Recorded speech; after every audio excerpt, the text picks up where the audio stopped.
ألذ وأسرع طريقة للسوسيس بكين رهيبة بجد وسهلة جدا.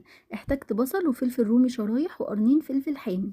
قطعت السوسيس شرايح متوسطة، ولو لسه جامد حطوه في الميكرويف 30 ثانية يدوب يعني يفك، أو سخنوا الفرن واقفلوه وحطوا السوسيس شوية.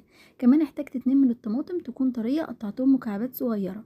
4 معالق زيت يسخنوا وانزل عليهم بالسوسيس اشوحه كويس وانزل بالبصل والبهارات، ملح فلفل كمون وكوبيبة صيني، دي اختيارية واستبدلوها بجوز الطيب.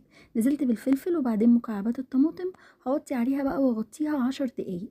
احط معلقتين كبار من الكاتشب مع الفلفل الحامي ونقلب شوية، بعدين نطفي عليه. شكله يجنن وريحته رهيبة، اما الصوص بقى الرهيب ده بيتاكل حاف كده بالعيش من جماله.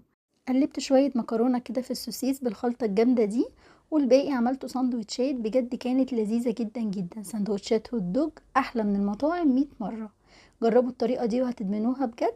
ولو عجبكم الفيديو ما تنسوش لايك وسبسكرايب